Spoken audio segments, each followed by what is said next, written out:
Did you touch him? Oh, yeah. Did it feel good? Why? Because I told you to. Very good, sir. Thank you very much. Because emotion is created by... That's right. Now, most people get in a relationship because they're after some emotion, not another job. True or false? And for most people, it becomes a job. And then many people encourage them to stay with the job, which is a nice thing. But wouldn't it be nicer to have them enjoy the job and not have it feel like a job? And the only way to do that is we've got to rejuvenate the individual. There's nothing worse, nothing on earth, than two emotionally unfit people put together. Because what is a relationship's purpose? Why do we get in relationships? Someone tell me. To grow, to experience love, to be happy, to learn deep spiritual lessons, to have someone to bitch to. Thank you, sir. Very good. Someone to bitch to. Now, here's what's interesting. Everything you would say to me, whatever you're going to say to me about why we get in a relationship, underneath it, even if you say, so we can make a difference in the world together. But why do you want to make a difference? Because it's going to make you feel something. There's only one reason we get in a relationship, to magnify human emotion. That's it. That's God's gift. How many of you, when you're excited about something, first thing you think about is who you want to tell or share it with? How many of you have ever liked this in some way? Say, I. So some people use a friend, but the intimate relationship, if it's not only safe, but there's real love and passion there, there's no greater place. If there's trust, if there's respect, there's no greater place for this. But the challenge, of course, is most people don't have it at that level. And one of the reasons, again, is there's not that emotional fitness. Here's what you got to know. People feel they find their center of gravity and then they blame their partner. And here's what I mean by this. When 911 happened, I'll never forget, I had this experience. I was in Hawaii. I was doing a program there for a couple thousand people from 45 countries. We were translating 4 languages simultaneously. It was a 10-day program I used to do that was full tilt from 8 in the morning to midnight. I mean, you had people from all over the world, real leaders. And I just said, living. When do people really begin to live? When they face death. If they face death and they look it in the eye and decide to live, they really start to live. And I said, what would your life be like if in the next 10 days you knew you couldn't get off this island? And these are the last 10 days of your life. What would you do different? Who would you call? What would you say? What truth would you tell? What feelings would you share? And I went on to this for like 15 minutes.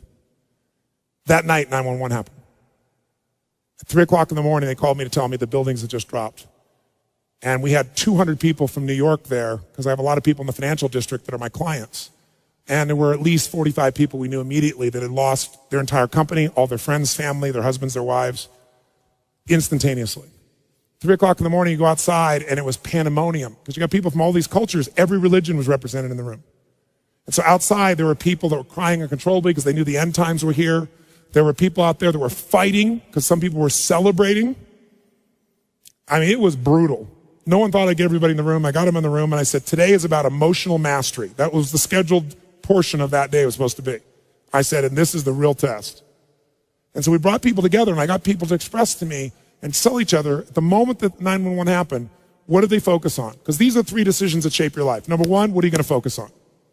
Right now while I'm talking, you're making a decision what to focus on, and it's what shapes your life. It shapes every relationship. It shapes your entire destiny. Are you focused on what this is going to mean to your life?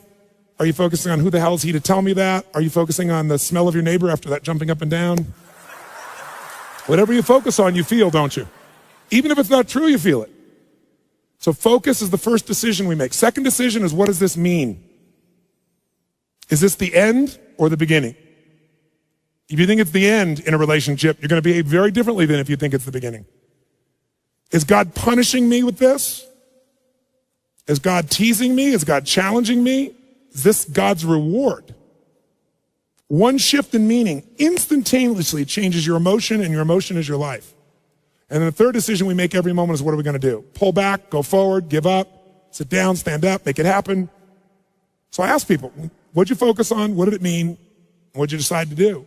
And people stand and share this. And afterwards, one woman raised her hand and She was from New York, and she said, you know, last night after your talk, she said, my boyfriend had asked me to marry him.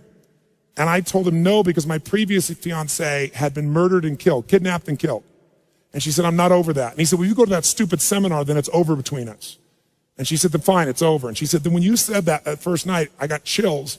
So I called him last night at midnight to leave a message to tell him how much I love him, that I want to marry him.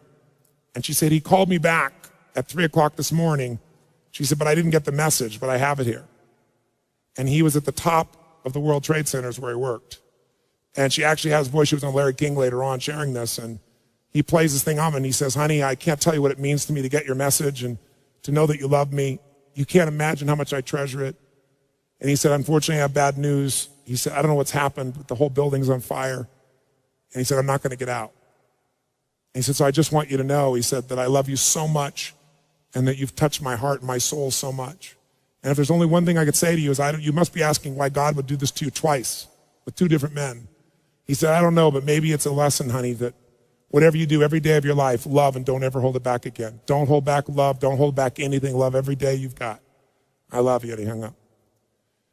Everyone in the room is crying uncontrollably. And then the first man who stands up is a man from Pakistan. He says, I just want to say I'd like to hold your hand and say that I feel sorry for you and cry with you, but frankly, I'm from Pakistan. I'm a Muslim. This is retribution. It was like a war broke out in the room. And so I brought him on stage, and I brought a man on stage who was an Israeli man who truly was, to say the least, more than upset with this man. He has family in the occupied territories. He worked in the Twin Towers, so if he'd been there that day, he'd been dead if he wasn't at the seminar. And we merged these people. But the biggest lesson I got, and they became friends, and they worked together for peace, and it's been, 5 years, whatever it's been now, 6 years. The bottom line, though, is this. I noticed something that day. Angry people got angry. Sad people got sad. Worried people worried. Loving people loved. This one woman was so pissed off, so I went around and asked her about things. She wasn't from America. She knows no one in New York City. This didn't affect her in any way, and yet she was raging about this thing. I said, you just get pissed off all the time. You use rage all the time. And she kind of smiled and goes, well, it's kind of like jet fuel. I brought up this woman who worked in the hospitals in New York, and she was guilty that she wasn't there to help people. But as you dig underneath, she always finds a way to be guilty. Here's my point. People, how many of you know somebody who always finds a way to be pissed off no matter what happens? How many know somebody like this? Say, I. And how many of you know somebody that isn't funny, but they think they are? And they laugh so hard at their own jokes that you find yourself laughing too. How many got somebody that say, I? Who do you want to be with? Not hard to figure out, is it? Emotions are a habit. And when we go to relationship, all we do is magnify them. And then we find reasons to back them up. Those people use 911, as horrible as it was. I said to them, all of them, you could be feeling this sad, you're going to feel this sad, as horrible as it is that 3,000 people died. Guess what? 4,000 people die of cancer and heart disease every day in this country. And they're men, women, children, aunts, uncles, mothers, and you're not sitting around crying about them every day. Why are you so selective in your compassion? Because what we did is focus on it, and then people use that to produce an emotion. That's what people do in a relationship. You want to change a relationship? Change the primary emotion that person lives in. You want to do that? Retrain their body is one way. Only one. I'm going to give you a couple, but that's one. And the best way to do that is only if you can done it to yourself. So let's take this up one notch. Shake your body up. And notice if you sat down already, that ought to give you a clue that energy may not be at the high top of your list. Okay? It's like, oh my God, let me sit down and get comfortable. I'm not being critical of you, but just notice if you went for the path of least resistance, that's not signing up real well for your ability to transfer that to somebody else. So, but it's a new muscle, so let's use it. Let's do this. How many of you would like to have more joy, more excitement, more passion, more ecstasy in your life right now? Raise your hand, say I. Then if you really want it, you got to do it. Because emotions don't just hit you, they are triggered, and you can trigger them through motion. So here's what we're going to do. Shake your body out, and in a second here, we are going to shake this building with our energy. What I mean by that is, we are going to celebrate for no good reason. And here's why I say that. You don't need a reason to feel good. Why do you have to justify feeling good? And if you think that's weird, think about this. Most people don't need a reason to feel bad. Isn't it true? How you feeling? Like crap. How come? Woke up. And people go, I understand. But if you say to somebody, how's it going? I feel so good. How come you feel good? I don't know, I just feel good. Take that guy to the funny farm. Isn't it sick that we live in a culture that if somebody's happy, we want to know why. But if they're sad, we understand. That's where it is. So we got to change that pattern. So here's what you're going to do. Most people in our culture never celebrate anymore, and a relationship without celebration is a dead relationship. It's dead. Celebration is a secret to joy. Joy in a relationship is the basis of anything. That's where love can grow. So one of the things we got to do is learn to celebrate. Now, when do people in our culture celebrate? Like go crazy like a little kid and it's socially acceptable. When? When you graduate from school. Yeah, I did it. I have to go to work. When else do people celebrate? Come on. They have their first child. It's a boy, it's a girl. And you hug strangers and it's beautiful. Everybody accepts it. Any other time you're weird. When else can you really cut loose and celebrate? You have your first orgasm. Good, sir. Very good. I did it. When else? That's right. Around the world, this is the weird thing about human beings, when a local sports team wins a national championship, show me. Come on, show me what people do. Come on. Yeah. We scream, yeah, we did it. What is this, we did it? You didn't do We did it, you watched. But I'm glad you finally make it okay to feel happy for a day. Isn't it a weird thing culturally that we're going to make our happiness tied to someone else's performance that we can't control just based on living in a city? But at least the city goes crazy for that one day. See, you don't need an excuse to feel good. How many got more than enough reasons to be happy and grateful for your life, for your health, for people you love? Say I. So all you got to do is retrain your body to celebrate instead of training yourself to fit in. How many of you have ever lowered your happiness or your joy or your energy because someone else wasn't feeling as good and you didn't want to offend them?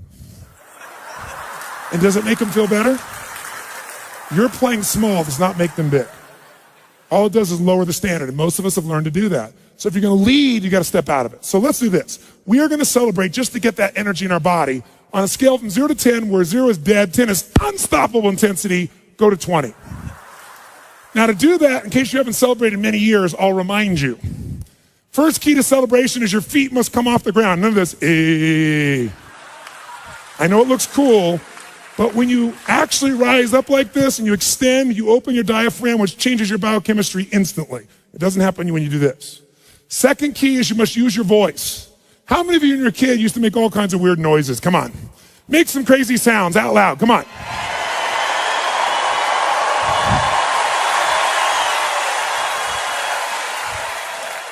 I got a question for you. How many of you in this room love to sing when no one's around? You're in your car, you're singing, you're rocking. You get to the stoplight, you're still singing, rocking. You look over, the person in the car next to you is staring at you like this. What do? You quickly pick up your cell phone, act like you've been talking to someone. Why do we sing even though we don't sound good? Why do we like it? That's right, because emotion is created by, and to sing, you have to move parts of your body you don't normally move. And if you don't use it, so we like it even though we don't sound good. So when you're celebrating, you're going to extend and you're going to make sound like crazy. How many want to go for it? Say I. Then your job is to outdo the old person next to you with your intensity. We're going to clap.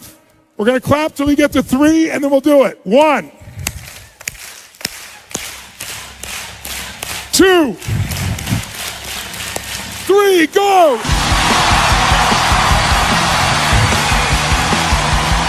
That's it! Come on! Come on! Use your voice! Get a high five from the people around you. Grab a seat. If you feel better than before, make a fist and say yes.